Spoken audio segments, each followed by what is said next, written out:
해줘야 됩니다. 야곱과 오늘의 우리가 같은 처지라는 것을 이렇게 말해 주어야 돼요. 그래야 말씀으로 자기가 빠져들어가게 되죠. 한 곳에 이르러 해가 진지라 그랬어요. 야곱이 도망치는 인생길에서 해가 졌습니다.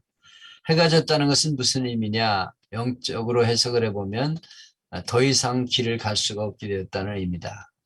우리가 가는 인생길에서 해가 질 때가 있죠. 어떤 이는 40대 해가 져서 밤을 맞는 분도 있고 한창 잘 나가던 직장 생활에서 해가 저문 분도 있습니다. 인생길에는 해가 지는 때가 온다 하는 것이죠. 또 해가 졌다는 것은 모든 것을 할 수 있게 되었다는 뜻이죠. 낮에는 열심히 일하지만 이제 해가 졌다는 것은 캄캄한 밤이기 때문에 아무것도 할 수가 없는 활동의 정지를 말합니다. 얼마 전 잘 나가던 이가 갑자기 폐암 진단을 받아 그동안 활동하던 모든 데서 중도하차되었다는 소식을 듣게 됩니다. 담배도 피운 일이 없는데 웬일입니까? 이렇게 인생길에 해가 저물어 더 이상 나갈 수 없는 경우가 얼마든지 있다. 모든 것을 할 수 없게 되는 처지가 오게 된다. 그리고 해가 졌다는 것은 인생의 황혼을 맞게 되었다는 말일 수도 있습니다. 아무리 뜨겁게 열정적인 젊음의 시절이 있었다 해도 연륜의 해는 저물게 마련입니다. 일생 교육에 헌신하던 어느 교장 선생님이 은퇴한 후에 아들네가 있는 미국에 가 살다가 치매에 걸려 요양소에서 하늘만 쳐다보고 있다는 글을 봤습니다. 이렇게 인생은 황혼을 맞이하게 됩니다. 해가 졌다. 인생의 황혼도 역시 해가 졌다고 말할 수가 있습니다.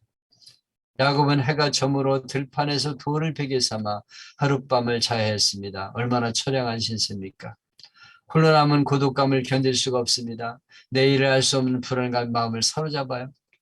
그러나 해가 진 그곳에서 야곱은 인생 일대의 전기를 마련하게 됩니다. 지금껏 야곱은 하늘을 보지 못하고 살아왔어요.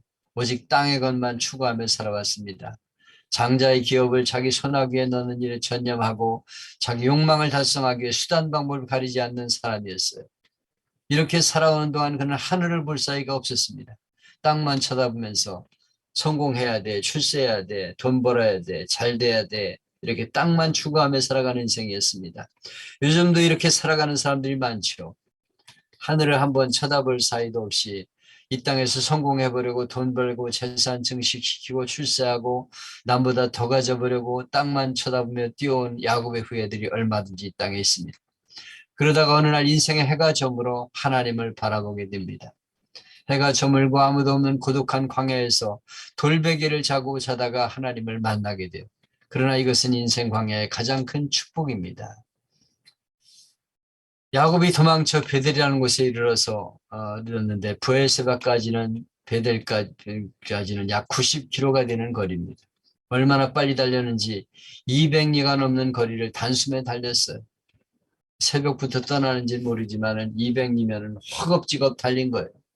하루 100리길 간다고 말하죠. 그런데 200리를 달렸다는 것은 쉴 사이 없이 뛰었다는 걸 말하는 거예요. 막막한 광야에서 그는 베개같이 생긴 돌 하나를 베고 누웠습니다. 하늘을 바라보며 별 하나 나 하나 별들 나들 샜는지 해는 져서 어두운데 찾아오는 사람 없어 했는지 모르지만 쓸쓸하고 고독해 누워 잠이 든 것입니다. 그에게는 죄책감이 있었죠. 형과 아버지를 속이고 축복 기도를 받았지만 나같이 나쁜 사람도 하나님께서 함께 하시겠다는 생각이 들었을 것입니다. 내가 너무했구나. 아버지를 그렇게 속이다니 하는 생각이 자기가 밉기도 했을 것입니다. 후회가 많이 생기는 거예요. 고독한 처지가 되면 이런 생각 저런 생각 후회가 많이 생깁니다. 이렇게 잠이 들었는데 신비로운 꿈을 꾸었어요. 사닥다리가 하늘에 닿고 그 사닥다리를 천사가 오르락 내려가는 꿈이었습니다. 야곱이 사닥다리 꼭대기를 보니 그 위에 천사와 함께 하나님이 서서 야곱을 바라보고 계셨어요. 여기 보면 꿈에 본즉 사닥다리가 땅 위에 하늘까지 닿았다 하는 내용이 나옵니다. 그래서 하나님이 그에게 이르시죠. 나는 여호와 아브라함의 하나님, 이삭의 하나님이다. 그러면서 말씀하십니다. 여러분, 우리가 삶이 힘들지라도 사방이 모두 막혀있는 것처럼 느낄지라도 하늘에는 언제나 길이 열려 있어요. 땅만 쳐다보지 말고 하늘을 바라봐야 합니다. 하늘 꼭대기까지 닿아 있는 사닥다리가 있었어요. 이 사닥다리 위에는 하나님의 천사가 우리를 돕기 위해 언제나 출정 준비를 하고 있습니다. 하나님의 사자가 사닥다리 위에서 오르락내리락 하고 있는 것은 우리를 돕기 위해 천사들이 준비하고 있다는 걸 말합니다. 히브리서 1장 14절을 보면 모든 천사들은 부리는 영으로서 구원하는 우리 후어들 후사들을 위하여 섬기라고 보내심이 아니뇨. 그랬어요. 천사는 부리는 영입니다. 여러분이 천사를 부리는 영으로 이용하시면 돼요. 제가 은사 집회할 적에 이 천사들을 부리는 영으로 명령 기도를 하는 그걸 많이 해봤습니다. 천사들은 나를 도울지어다 이렇게 명령을 하고 그랬어요. 천사는 부리는 영이라는 거예요. 우리를 위하여 섬기라고 보낸 것이 천사입니다. 그래서 우리는 천사들을 명령할 수 있어요. 천사들은 와서 나를 도울지어다. 그래서 내 앞길을 열릴지어다. 그러고 명령을 한번 해보세요. 재밌어요. 우리 주변에 많은 천사가 있는데 우리를 섬기기 위해 있다는 것을 알아야 됩니다. 그러므로 우리는 담대해야 됩니다. 힘들 때 하나님을 쳐다보면 위로를 받을 수 있고 힘이 생기는 이유가 바로 하나님이 우리를 돕기 위해 천사를 보내신다는 것을 우리가 알아야 돼요. 그래서 어떤 상황에서도 불안해하지 말고 담대하게 살 이유가 바로 여기에 있습니다. 근데 오늘 가장 중요하게 깨달아야 할 영적인 교훈은 이 사닥다리가 예수님을 상징한다는 거예요. 사닥다리는 땅에서 하늘에 닿는 길입니다. 땅에서 하늘의 은혜를 입는 길은 예수님밖에 없어요. 예수님만이 천국에 이르는 길이고 하나님의 은혜를 입는 길입니다. 요한복음 14장 6절에 내가 곧 길이요 진리요 생명이 나로 말미암지 않고는 아버지께로 올 자가 없느니라. 예수님을 통해 천국에 이르게 되고 예수님을 통해 우리의 기도가 하늘에 상달되는 것입니다. 하나님 앞에 나갈 수 있는 사닥다리는 바로 예수님을 통해 이루어지는 것입니다. 우리가 어디 가든지 그 자리에 하늘문이 열리고 예수님을 통해 하늘로 연결되는 사닥다리가 놓여진다는 것을 우리가 기억해야 합니다. 이것이 우리 성도의 축복입니다. 하나님은 예수님을 통해 우리에게 은혜를 베푸십니다. 언제 어디서나 우리와 함께 하셔요. 우리가 형통할 때도 함께 하시지만 고난당할 때는 더 가까이서 우리를 도와주십니다. 형통에도 괴로워도 낮에도 밤에도 여름에도 겨울에도 살 때도 죽을 때도 하나님 우리 곁에 계십니다. 천사도 우리 곁에서 우리를 도와주고 있어요. 언제나 사닥다리신 예수님을 통해 담대하고 웃고 노래하며 사는 삶이 되기를 축원합니다. 여기 본문에 하나님이 나타나셔서 야곱을 축복한 내용이 세 가지예요. 먼저 땅을 내게 주겠다. 네가 누워있는 땅을 너와 네 자손에게 주리니 자손을 번성시켜 주겠다. 네 자손을 땅에 티끌같이 되게 해주겠다. 또 늘 함께 하시겠다고 약속하셨어요. 내가 네게 허락한 것을 다 이루기까지 너를 떠나지 아니하리라. 우리 인생에서 가장 좋은 것은 하나님이 함께 하시는 것입니다. 이 모든 약속은 야곱에게 주신 약속인 동시에 나를 향한 약속임을 우리가 믿어야 합니다. 성경에 나오는 이 축복들은 아멘 하고 내가 받으면 돼요. 하나님이 내게 이 약속을 주셨다 하고 믿음으로 받으시길 바랍니다. 하나님을 만난 후 야곱은 어떻게 변화했습니까? 눈을 떴어요. 여기 우리가 유의해야 될 단어가 있는데 꿈의 번쩍이란 단어가 나와요. 그 뒤에도 또 번쩍이란 단어가 나옵니다. 여기 번쩍이란 단어는 히브리어로 히네라는 말인데 단순히 본다는 의미가 아니에요. 이 단어는 상상하지 못한 엄청난 간격을 목격하고 놀라워하면서 야 놀랍다 하는 감탄의 의미를 가진 단어입니다. 우리가 눈이 열리게 되면 야 정말 하나님이 함께 하시는구나 놀랍다 감탄의 말을 하게 되는 것입니다. 영의 눈이 열려야 돼요. 눈이 중요합니다. 눈이 열리면 지금까지 보지 못하는 것을 보게 돼요. 살아계신 하나님을 새롭게 발견하게 됩니다. 여러분의 눈이 열려서 야 정말 놀랍다 하나님이 나와 함께 하시는구나 감탄사를 바라게 되기를 축복합니다.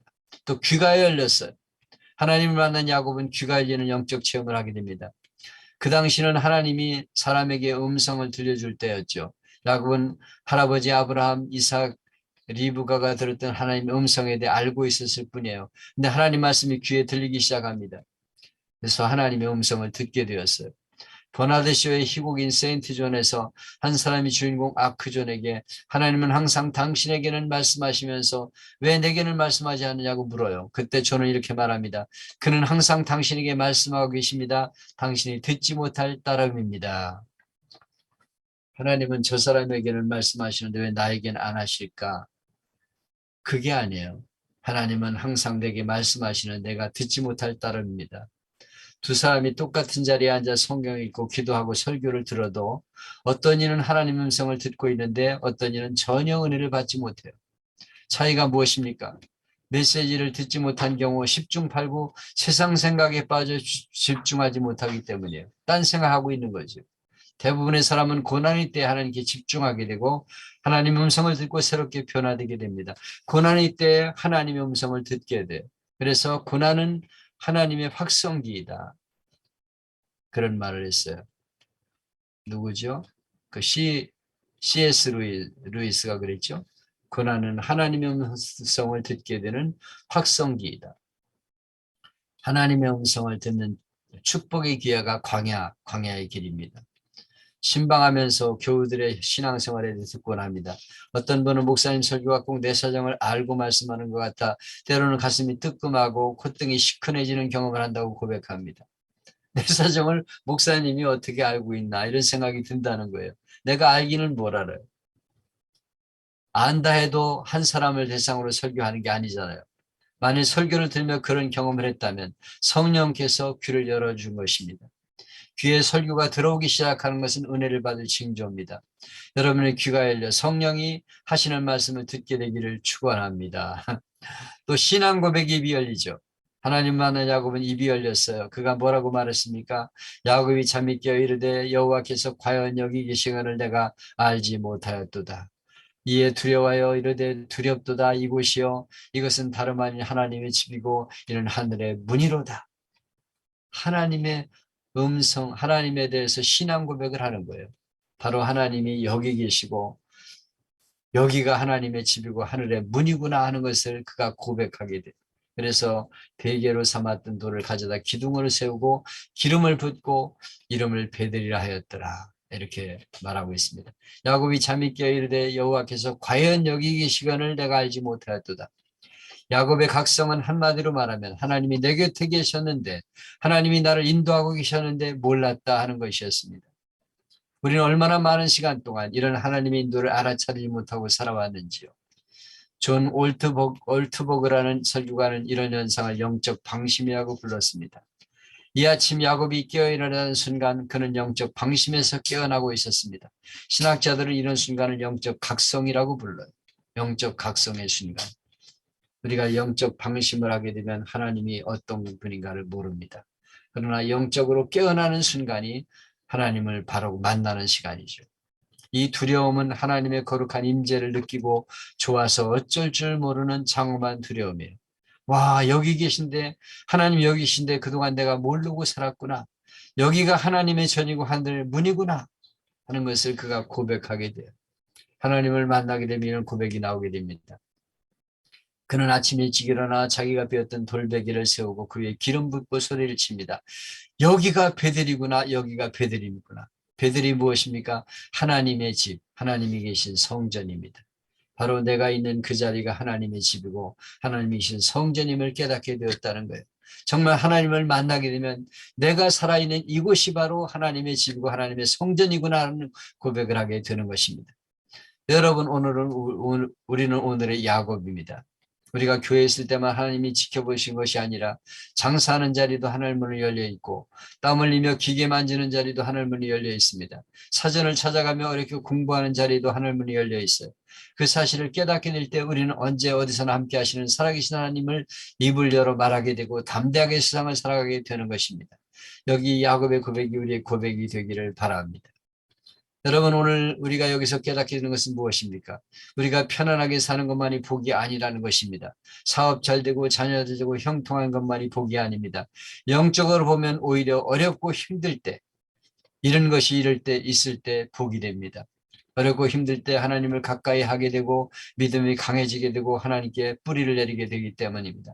야곱은 몰랐지만 숨이 턱에 차도록 도망치고 광야에 홀로 누워 고독한 중에 돌베개를 베고 잠든 것이 하나님의 인도요 축복이었습니다. 하나님께서 광야의 체험을 통해 축복의 그릇으로 만들어 가신 것입니다. 서울대 출신 유명한 작가 한 분이 눈병으로 시력을 잃게 되었는데 의술로는 치료가 불가능한 병이었어요. 그 당시 건성으로 교회를 다니던 그의 마음에 내가 시력을 완전히 잃기 전에 성경을 한번 다시 읽어야지 하는 생각이 들었습니다. 그래서 성경을 읽기 시작했어요.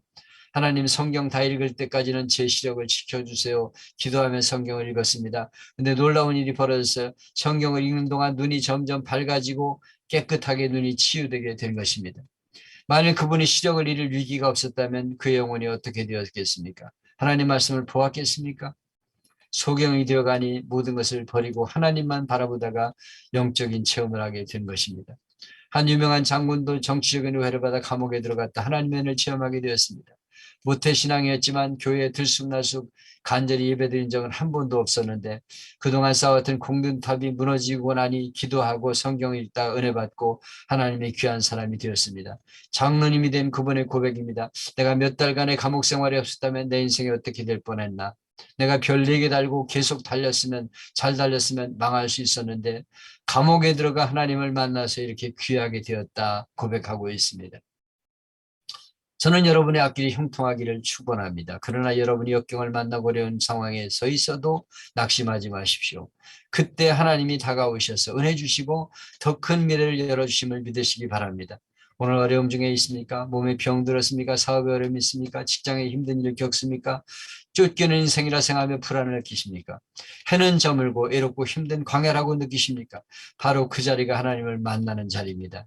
인생 광야에서 야곱처럼 하나님을 만나 하나님의 살아계심을 간증하고 힘차게 살아간 우리가 될 수 있기를 바랍니다. 이게 2011년의 설교였습니다. 또 2018년에 설교한 내용인데 이거는 16절로 22절까지 끊어가지고 인생의 빈들을 지날 때 하는 설교였어요. 약 50년 전 영국 해역을 헤엄쳐 왕복한 프랜스 제드웨기라는 사람이 있었습니다. 얼마나 수영을 잘하는지 쉬지 않고 10시간, 20시간을 수영할 수 있는 재주를 갖고 있었어요. 그가 한 번은 카탈리나라는 섬에서 미국의 캘리포니아 해안까지 헤엄치겠다고 선언을 했습니다. 많은 사람들이 과연 그게 가능할까 궁금했습니다. 드디어 출발을 했어요. 16시간 계속 헤엄쳤습니다.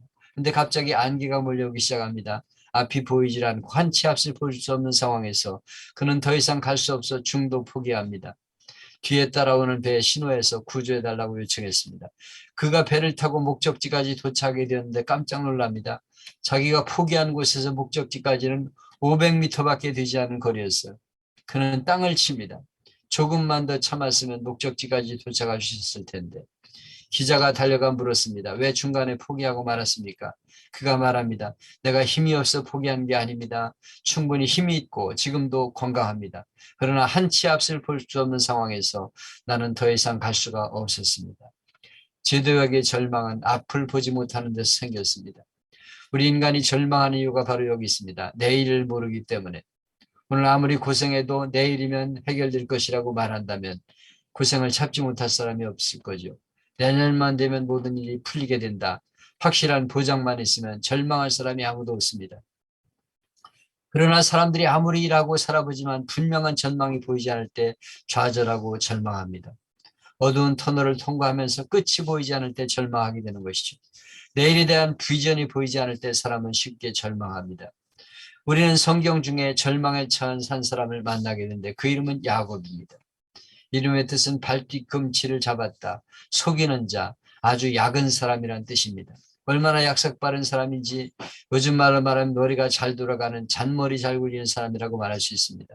그는 아버지를 속이고 형도 속입니다. 그리고는 형이 속은 것을 알고 동생을 죽이려고 혈안이 되고 쫓아오자 죽이려고 하자 도망을 칩니다. 도망을 치다 사막의 한 글판 한 귀퉁이에서 밤을 맞게 됩니다. 얼마나 추운지 사막은 밤이 되면 기온이 내려갑니다. 아무도 없는 애로운 밤, 베개도 없이 돌을 하나 주어서 베개 삼아 잠을 자려 합니다. 지금 그가 두려워하는 것은 추위도 아니고 사막도 짐승도 아닙니다. 답답한 것은 앞길이 보이지 않기 때문에. 내 인생이 앞으로 어떻게 될 것인가? 앞길에 대한 보장이 없기 때문에 그의 마음은 절망에 빠져 있었습니다. 사실 믿을 수 없는 현실이죠. 내 인생은 장미꽃 인생일 줄 알았는데 현실은 그렇지 못합니다. 조금 전에 장자의 축복을 받았습니다. 하나님이 할아버지에게 약속하신 아버지에게 물려주신 기업, 자기가 태어나기도 전에 주시기로 했다던 복, 그 복을 아버지 이삭의 눈을 속이고 형 에사의 배고픔을 이용해 가로채고는 결국 자기 것으로 만들었습니다. 그러면 이제 시온의 대로가 열리고 형통의 길이 열리고 평안이 눈앞에 나타나지 않겠습니까? 그런데 웬일입니까? 평안했던 삶이 변하여 고생이 되고 사랑이 변하여 미움이 되고 형제가 변하여 원수가 되고 안전했던 집을 떠나 조망자 신세가 되었습니다. 브에세바에서 베델까지 엄청난 거리를 그가 숨이 닿도록 도망치죠. 그날 아침 야곱은 걱정에 대해 안절부절 못하는 어머니와 깊은 이야기도 나누지 못하고 누는 아버지에게 진실한 마음으로 감사 인사도 못 드리고 도망을 쳐했습니다. 형에게 붙잡힌 모든 것이 끝장난다는 다급한 마음으로 정신없이 도망을 쳤어요. 예서는 활을 잘 쏘는 전문 사냥꾼인데 활의 사정거리에 들어오기만 하면 죽을 수밖에 없는 긴박한 상황이었기 때문입니다. 여기 해가 졌다 하는 내용이 여기 나옵니다.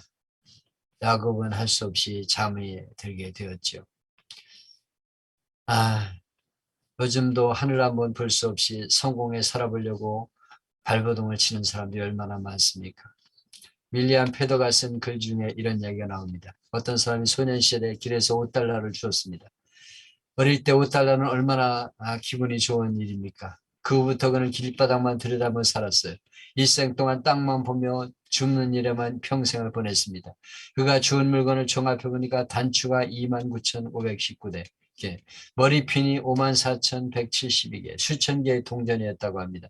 이것들을 줍느라고 하늘 한번 쳐다보지 못한 인생을 살았어요. 도시광야라는 책을 쓴 카를로 까레토라는 분은 오늘 도시 속에 살고 있는 우리에게 생활 속의 광야를 마련하라 그랬어요. 고해한 광야의 침묵과 기도를 통해 하나님을 만나야 된다는 것입니다. 광야를 우리가 만나야 합니다. 야곱은 하나님은 야곱에게 광야를 예비하셨어요. 야곱의 인생을 광야로 내몰았습니다. 왜 그렇습니까? 광야는 인간들이 하나님 음성을 가장 잘 들을 수 있는 장소이기 때문입니다. 이 세상의 소음과 우리가 죄악으로 하나님 음성을 듣지 못하는데 하나님 말씀을 잘 들을 수 있는 곳이 바로 광야입니다. 광야는 전통적으로 하나님 자신의 백성을 훈련시키는 장소였어요. 신명기 8장 2절에는 40년간 고달픈 광야길이 하나님이 백성들을 위해 준비하신 길이라는 것을 말씀하고 있습니다. 네 하나님 여호와께서 이 40년 동안에 너로 광야의 길을 걷게 하신 것을 기억하라. 이는 너를 다 주시며 너를 시험하사 네 마음이 어떠한지 명령을 지키는지 안 지키는지 알려하려 하십니다. 하나님은 하나님의 사람을 축복하시고 사용하기 전에 먼저 광야 인생길을 걷게 하시는 것을 보게 됩니다. 광야는 하나님 말씀이 가장 정확하고 또렷하게 들리는 곳입니다. 주님의 깊고 세미한 음성을 들을 수 있는 곳이 광야입니다. 나를 향한 찬사와 환호와 박수 소리에 들리지 않던 음성이 광야에서는 들립니다. 내 주위에 너무나 많은 즐거움의 소리로 가득 찼던 곳에서 듣지 못한 생명의 음성을 바로 광야에서 듣게 되는 것입니다. 톨스토이도 말하기를 세상의 모든 소리가 들리지 않을 때 하나님의 소리를 들을 수 있다고 했습니다. 여러분은 언제 하나님 말씀이 내 마음에 소중히 와 닿던가요? 잘 살고 여유가 있던 때입니까? 평안하고 모든 것이 잘 될 때였습니까? 많은 이들이 인생 광야에서 하나님 음성을 듣습니다. 어느 목사님이 하루는 철야기도 인도하고 있는데 동네에서 얼굴이 낯익은 술집 여자분이 오셔서 목사님 제게 안수기도 좀 해주세요 부탁을 합니다. 무슨 기도해 드릴까요? 그러니까 그냥 답답해서 그래요. 기도해 주세요 그럽니다. 그 얘기를 듣고 나니 암담합니다. 무슨 기도를 해줘야 되나? 장사 잘 되게 해달라고 할 수 없고 어떤 기도를 할까 생각이 안 나 하나님께 기도했습니다. 머리에 손 얹고 하나님 성령께서 이 여인을 위해 기도를 가르쳐 주옵소서. 한참을 손을 올려놓고 있는데 갑자기 입속에서 이런 기도가 튀어나왔다고 합니다. 네가 새벽 그 어려운 시간에 내 앞에 앉아있는 것을 내가 기뻐하노라. 그런데 그 말을 듣더니 이 여자가 갑자기 울기 시작합니다. 왜 우냐고 묻자 그가 말하기를 자기는 가족의 생계 때문에 할 수 없이 마담이 되었다고 합니다. 예수 믿으라고 전도받아 예수는 믿어야 되겠는데 이 생활을 당장 청산하고 싶지만 깔린 빚이 많아 수금해놓고 그만두려 했는데 여의치 않아 40일 작정 기도를 시작했답니다. 근데 이 여자 퇴근이 새벽 2시고 새벽 기도는 5시. 2시에 퇴근하고 잠들면 새벽에 못 나가니까 2시간이 넘도록 교회 앞에 서성거리다가 교회 문을 열면 들어가 기도한다는 것입니다. 그러나 그렇게 예배당에 들어왔지만 기도가 나옵니까? 그래서 그냥 앉아 있다가 돌아갑니다. 그렇게 하루 이틀 3일을 했는데 너무 답답해 사흘째 되던 날 기도를 부탁했더니 목사님 머리에 손 얹고 네가 그 어려운 새벽 시간에 내 앞에 앉아 있음을 나는 기뻐하노라 말씀하시니 그 여인에게 하나님이 응답하신 것입니다. 여러분, 내가 병들었을 때도, 고독의 눈물을 흘릴 때도, 내가 죄짓고 있을 때도 하나님은 안 계시다 부정할 때도 하나님은 바로 거기 계십니다. 야곱은 여기서 하나님이 나와 함께 계시다는 것을 깨달았습니다. 이 깨달음이 바로 응답입니다. 당장 내 손에 금덩어리가 쥐어진 것 아니고 상황이 금방 바뀌는 것 아닙니다. 다만 하나님이 내 상황을 알고 계시다는 것을 깨달을 때 거기서 위로를 받게 되고 거기가 바로 베들이 되는 것입니다. 중요한 것은 야곱의 이야기가 여기서 끝나지 않은 것입니다. 우리 인생도 지금의 상태가 결론이 아닙니다. 돌을 베고 자던 야곱이 어둡고 무거운 상황이 갑자기 변하는 것을 본문에서 발견하게 됩니다. 하늘에서 이제 사닥다리가 내리는 것을 보게 되죠. 그래서 하나님 바로 여기 계시구나 그렇게 고백하게 됩니다. 어린이 아들을 둔 부부가 있었는데 어느 날 그 애들이 아빠의 약속을 어기자 아빠는 아들에게 말합니다. 또다시 약속 어기면 그때는 추운 다락방으로 보낼 테니 그리할 거라. 근데 이 아들은 얼마 지나자 또다시 약속을 지키지 못하게 되어 약속대로 다락방에 보냈습니다. 추운 겨울밤 부부는 잠을 이루지 못합니다. 아내는 남편의 아픈 마음을 헤아리고 조용히 말했습니다. 당신 마음을 알겠지만 지금 그 아이를 다락방에서 데려오면 그 아이는 앞으로 당신 말을 듣지 않게 될 거예요. 당신 말이 오라. 그렇지만 그 아이가 지금 얼마나 춥고 무서울까. 남편은 조용히 방을 나가서 추운 다락방의 딱딱한 바닥에서 이불도 없이 웅크린 채 잠들어 있는 아들 옆에 조용히 누워서 팔베개를 해주고 꼭 끌어안아 주었습니다. 아빠 품에 안긴 아들은 눈을 잠이 깨서 그 사랑에 눈물을 흘려고 다시는 그런 일을 안 했다고 고백합니다. 아무리 크고 맛있는 떡도 그림의 떡이면 아무런 의미가 없죠. 아무리 파괴력이 강한 최신형 무기도 내 손에 쥐어지지 않으면 아무런 의미가 없습니다. 마찬가지로 창조주 하나님이 아무리 훌륭하다 해도 나와 관계가 없으면 의미가 없습니다. 그냥 하나님일 뿐입니다. 그러나 그 하나님이 나와 관계를 가지고 계신다면 상황은 달라집니다.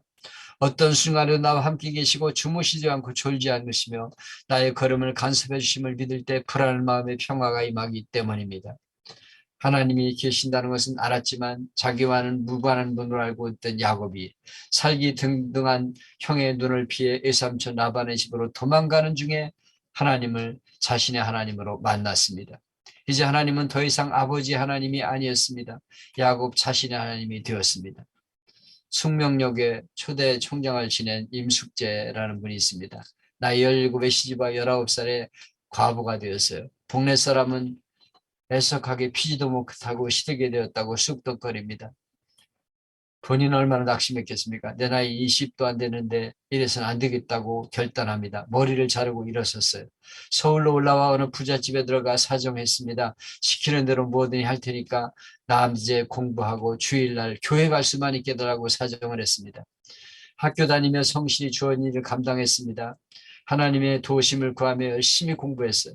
마침내 어려움을 이기고 숙명여고를 졸업한 그는 일본으로 건너가 고학하여 대학을 마치고 돌아와 일본 총독부 장학사로 일합니다. 그가 숙명여대 초대 학장을 지내고 총장까지 지낸 사람이 되었어요. 아무리 약한 여자지만 하나님을 의지할 때 믿음으로 일어나게 된 것입니다. 지금까지 야곱은 아버지 이삭을 통해 말로만 듣던 아버지를 따라 하나님을 섬겼습니다. 근데 전혀 뜻밖의 빈들에서 하나님을 경험하고 놀라운 축복을 받게 되었습니다. 하나님이 항상 곁에 계신 것을 체험하고 너무도 놀랐습니다. 여러분, 우리에게도 가장 필요한 것은 베들의 하나님을 만나는 것입니다. 베들의 하나님은 오늘도 우리를 만나주시고 축복하기를 원하십니다. 사업의 어려움을 겪고 있습니까? 인생의 실패 쓴잔을 마시고 있습니까? 인간관계 어려움을 겪고 있습니까? 낙심하지 마십시오. 바로 이때가 하나님을 만나는 기회입니다. 하나님의 은혜를 축복을 받을 기회입니다. 하늘문이 열리는 기회이고 하나님의 음성을 듣는 기회입니다.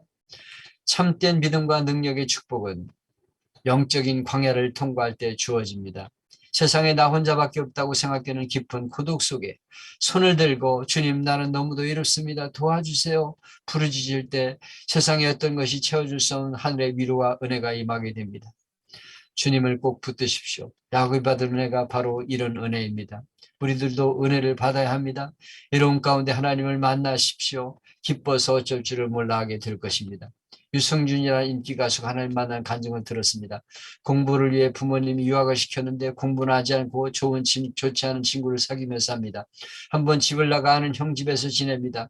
그때 아버님이 찾아온 것을 알고 있음에도 불구하고 만나지 않았어요. 결국 술, 담배는 말할 것 없고 마약까지 손을 대었습니다. 그런 중에 고통 중에 몸부림을 치다가 하나님을 만나게 되어 자기 인생이 달라지게 되고 인기가 가수가 되었다고 간증하는 말을 들었습니다. 윤영주 장로도 마찬가지입니다. 예수 믿는 좋은 가정에 태어나 공부도 잘해 의대까지 갔지만 그는 세상 길로 나갔습니다. 카피라이트를 한 이만재 씨와 한국 문화를 자기들이 이끌어간다고 생각하면서 살았습니다. 나중에는 마약도 손을 댔습니다. 인생의 막다른 골목에 있을 때 하나님을 만나 인생이 변화되었습니다. 그는 오늘 하나님을 전하는 복음 전도자로 귀하게 쓰임받습니다. 수해가 일어난 많은 사람이 죽지요. 홍수로 말미암아 고립된 사람들이 죽어가는 가운데 급히 출동한 구조대원들이 헬기를 타고 줄 사닥다리를 내립니다. 절망 가운데 줄 사닥다리는 그냥 사닥다리가 아니고 희망의 사닥다리요 생명의 사닥다리입니다. 해피데이를 열고 한 번만 교회 가자고 요청하고 초청하는 그들을 하나님 보내신 천사들입니다. 왜냐하면 하늘나라로 연결하는 사닥다리이기 때문입니다. 그동안 오랫동안 관계를 맺고 전화하고 찾아가고 동분사주하는 것은 땅만 바라보며 살아서는 안 됨을 일깨워주기 때문입니다. 이번 해피데이가 빈들을 방황하며 헤매는 이들에게 하나님을 만나게 해주는 사닥다리가 될 수 있기를 바랍니다.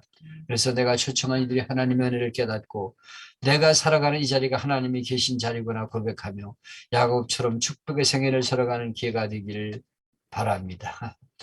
예, 이렇게 두 편의 설교를 여러분들에게 소개했습니다. 한번 잘 보시고 이걸 종합하셔서 이번 주에 위로와 소망의 메시지를 증거하는 그런 시간이 될 수 있기를 바랍니다. 네, 마치겠습니다. 우리 송 목사님 뭐 하셔? 어디 가셨어? 송 목사님 안 계셔? 송 목사님 마쳤다고요? 아이고 이분 뭐 하셔? 아이고 참 좋으시나? 너무 피곤해서? 예? 화장실 그래요? 우리 배전도사님이 대변하고 계시네. 네, 화장실 예. 예. 자, 우리 피드백 받겠습니다. 오늘은 24명이 들어오셨고 4명이 먼저 나가셨네요. 아, 우리 강경구 목사님, 우리 피드백 마이크 열시고 피드백 좀 해주세요. 여기 계시네. 예. 강 목사님. 강 목사님. 예, 오늘 목사님 말씀 잘 들었고요. 특별히 오늘 그 야곱의 인생이 참 우리 모두의 인생이라 하는 것을 다시 한번 깨닫게 되었습니다. 예. 그래서 이 야곱이 광야길에서 하나님을 만나게 되고 예. 하나님을 만날 때에 변화되고 축복받는 인생이 되게 됐다 하는 예. 이런 요점을 우리가 정리해 보면서 정말로 우리가 광야와 같은 이 인생길을 살아가면서 예. 하나님을 만나야만이 이 세상에서 우리가 축복된 삶을 살아갈 수 있다고 하는 이런 말씀에 참 은혜를 받고 도전을 받게 되었습니다. 감사합니다. 예. 고성룡 목사님 마이크 풀어주세요. 네, 말씀 감사합니다. 고난의 때 눈이 열리고 귀가 열려서 하나님과의 관계가 회복되는 예. 말씀을 통해서 사실 하나님과의 관계가 중요한데 꼭 네. 고난과 위기가 와야만 하나님을 쳐다보는 아, 우리 인생의 부족함, 그렇죠. 연약함을 오늘 또 다시 한번 네. 바라보게 됩니다. 그래도 언제나 함께하신 하나님 말씀 드리면서 많이 은혜를 받았습니다. 감사합니다, 목사님. 네. 공경순 전도사님 마이크 풀어주세요. 공경순 전도사님 어디 계시? 아, 공경순 전도사님. 여기 계시네. 아유. 공경순 전도사님이에요. 말씀하세요. 마이크 풀고. 공경순 전도사님 어디 계셔? 네네네. 두 편의 아, 야고보서 목사님의 야고보서 설교를 들었는데요. 예, 다른 각도에서 두 네. 편이 틀린 내용이잖아요. 예, 그렇죠. 네. 그동안 제가 야곱의 삶을 내가 생각했던 야곱의 그 어떤 면을 또 다른 각도에서 예, 두 편의 설교를 듣고 다른 각도에서 또 생각하게 되는 계기가 되는 것 같아요. 예, 감사합니다. 감사합니다. 예, 거무선 야곱의 목사님 마이크 풀어주세요. 거무선 목사님.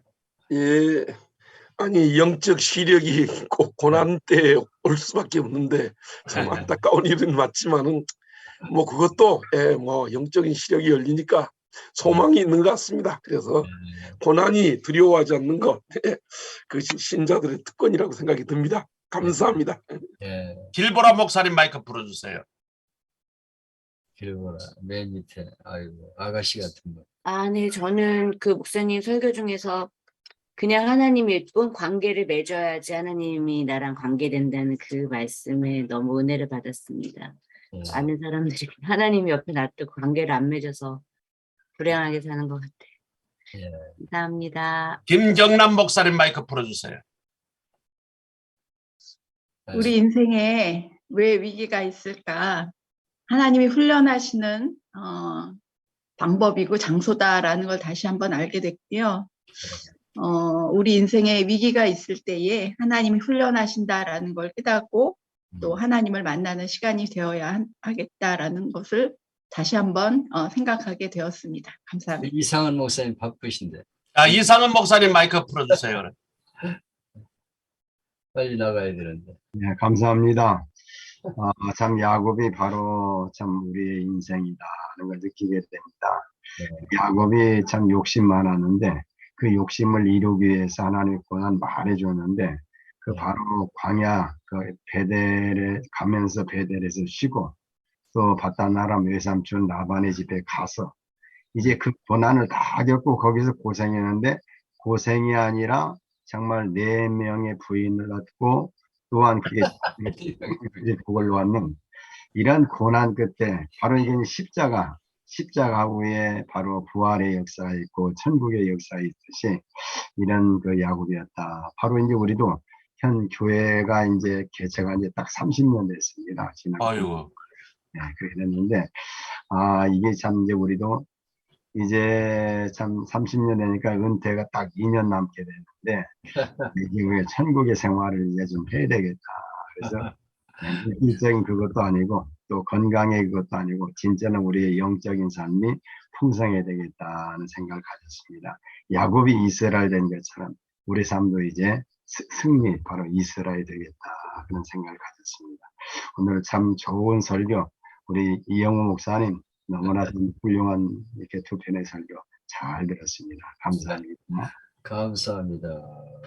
우리 송창현 전도사님이 또 바쁘신데 먼저 마이크 열어주세요. 네. 오늘은 이제 쉬는 날이라서 괜찮습니다. 쉬는 날입니까? 네. 어쨌든 뭐 하겠습니다. 오늘 귀한 말씀 감사합니다. 아무리 삶이 힘들지라도 사방이 모두 막혀 있는 것처럼 느껴진다 할지라도 하늘에는 언제나 길이 열려 있다. 그 말씀을 통해서 참 은혜를 받았는데 마지막에 그 목사님께서 하신 말씀을 들으면서 딱 느끼는 게 뭐냐면 하나님은 나의 하나님이신가를 제가 느끼게 됐습니다. 하나님과 나의 하나님이 완전히 다르다는 걸 제가 느끼게 됐습니다. 나와 관계없는 그저 하나님이신가 아니면 나와 함께 하시는 나의 하나님이신가 아멘. 그걸 느끼게 됐습니다. 오늘 귀한 말씀 감사합니다. 목사님. 우리 김락킴 목사님 오랜만에 락킴 목사님 오랜만 음성 들어보겠네. 마이크 풀어요. 아이고 오랜만에 나오셨네. 찌질이 야곱을 이스라엘에 계게 하신 하나님을 찬양합니다. 그리고 그 인생의 광야에서 어느 누구도 끼어들 수 없고 그 관계는 오로지 나와 하나님과의 관계, 그리고 그러한 깨달음이 올 때 우리가 정말 하나님을 만날 수 있는 것이 아닌가 생각을 합니다. 그래서 우리가 정말 하나님 앞에 구해야 될 것은 정말 영적으로 우리가 열려 있어서 하나님을 바라볼 수 있기를 기대합니다. 이순 목사님, 김이순 목사님 마이크 풀어주세요. 김희순 목사님 김이순 목사님 머리만 보여. 이마만 잠깐 보여. 됐어. 아이고 소리가 안 들려요. 소리가 풀어야 돼. 마이크. 소리가 안 들려요. 예. 네. 드셨나요? 네. 제가 여기 시골에 내려오니까 인터넷이 잘 안 돼서 핸드폰으로 시골이구나. 보고 있는데요. 노트북을 새로 샀어요. 이 강의를 듣기 위해서. 어이구. 예. 그랬는데 잘 열리지 않고 해서 핸드폰으로 듣는데 서울에서 있다가 여기 오니까 불편한 점이 너무 많아가지고 앞으로 어떻게 여기 와서 살까 생각하니까 마음이 막막한데 오늘 목사님 말씀을 들으면서 영적으로 열리고 귀가 열리고 눈이 열리고 하나님의 관계가 회복되면 어디나 하늘나라인데 왜 서울에만 있으려고 제가 고집하고 있나 다시 방송을 하면서 은혜 많이 받게 됩니다. 감사합니다. 박미숙 전도사님 마이크 풀어주세요. 네, 목사님 감사합니다. 씩씩하시네. 네. 광야에서 만난 하나님, 우리의 위기를 영적인 눈으로 변환시켜서 우리 인생의 전환점을 삼아서 정말 하나님을 모르는 자들에게 하나님을 전하는 사람으로 살아가겠습니다. 감사합니다, 목사님. 예, 광야에 길 가고 있는 배상진 전도사님 마이크 풀어주세요. 배상진이 지금 광야야.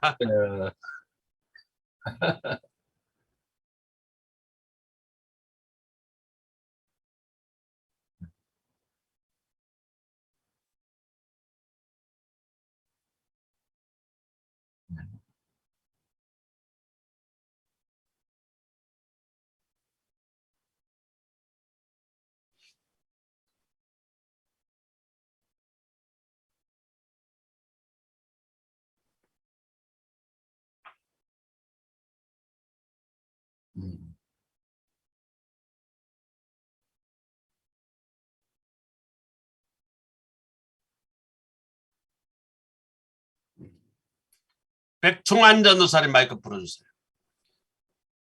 네, 오늘도 굉장히 말씀 은혜롭게 잘 받았습니다. 장소와 상황에 관계없이 언제라도 찾아주시는 하나님에 대해서 그 말씀 은혜롭게 다시 감동 있게 전달 잘 받았습니다. 감사합니다. 자, 우리 서은정 목사님 마이크 풀어주시고 우리 프로페자의 처음입니다. 우리 환영합니다. 네, 감사합니다. 네. 그 오늘의 말씀 야곱의 이야기 중에 이제 저는 그 해가 지는 시간이 어떤 이제 시간적인 걸로만 생각을 했는데 오늘은 인생에 해가 지는 때가 항상 찾아오구나. 그래서 고난을 해가 지는 시간으로 또 표현해 주시는 게 좀 새로운 또 관점을 또 인사이트를 좀 얻는 시간이었습니다. 감사합니다. 손영희 전도사님 경주. 네, 목사님 감사합니다. 오늘 말씀 중에 C.S. 루이스가 고난은 하나님의 확성기라는 말씀이 마음에 와닿았고요. 우리가 고난을 당할 때 나의 한계 상황에 부딪힐 때 그때 하나님이 가장 나의 곁에 와 계시는 하나님 말씀하시는 그 순간이라는 것을 깨닫고 마음에 많은 위로를 얻었습니다. 감사합니다. 안영숙 전도사님 마이크 풀어주세요. 네, 오늘 말씀 많은 은혜를 받았고요. 하나님이 늘 함께 하신다는 말에 굉장히 위로를 많이 받았습니다. 그래서 고난이 왔을 때 참 그 하나님의 음성을 듣고 하나님께 가까이 갈 수 있다는 것을 더 느끼게 됐고요. 제 인생 가운데서도 이렇게 고난이 왔을 때 이렇게 하나님께서 이렇게 인도하신 것을 보고 너무 감사하고 있습니다. 감사합니다. 아멘. 우리 오세민 전도사님. 네, 오늘 말씀 감사합니다. 어디에나 계신 하나님을 기억하면서 내가 어디에 있든 어떤 환경에서도 저와 함께하는 하나님을 기억하겠습니다. 그리고 청년들 중에도 하나님을 찾고 있는 청년들이 있다면 오늘의 이야기에서 느낀 것을 함께 나누도록 하겠습니다. 감사합니다. 우리 전병임 전도사님. 네, 목사님 감사합니다. 전 오늘 송 목사님 아니면 이 말씀 못 들었습니다. 저는 오늘 말씀에 이 광야길을 간다라는 게요. 저희 인생 여정의 야곱처럼 저희들도 저는 특히 안 믿는 집에 결혼을 해서 이 광야길이 길어지는 것 같아요.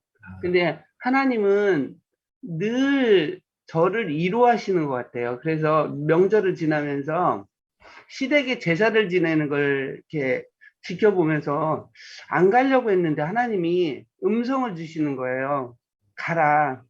너가 가면 내가 함께 하겠다. 이래서 이제 다녀왔는데 갔다 와서 남편이 이렇게 참 은혜롭게 변하는 모습을 보았습니다. 그래서 하나님이 말씀하시면 그냥 순종하는 거. 그게 가장 큰 은혜고 야곱이 밧단 아람에 갔을 때 어려웠지만 순종했다고 저는 생각합니다. 그래서 우리의 삶이 하나님 앞에 순종하는 게 하나님과 관계를 하는 것이 아닌가. 요번에 이 말씀을 통해서 깨달았고 너무 은혜스러웠습니다. 감사합니다. 자, 우리 마이크 다 푸시고요.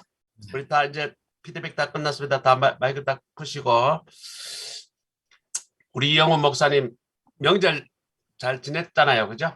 네, 우리 이영훈 목사님 명절 잘 지냈습니까? 우리 인사하면서 내일 또 전도 또 강의가 있겠지만 우리 이영훈 목사님 감사합니다. 우리 한번 인사하고 우리 그다음에 이영훈 목사님 기도하고 마치겠습니다. 우리 이영훈 목사님 감사합니다. 우리 다 같이 감사합니다. 우리 이영훈 목사님 기도하시겠습니다.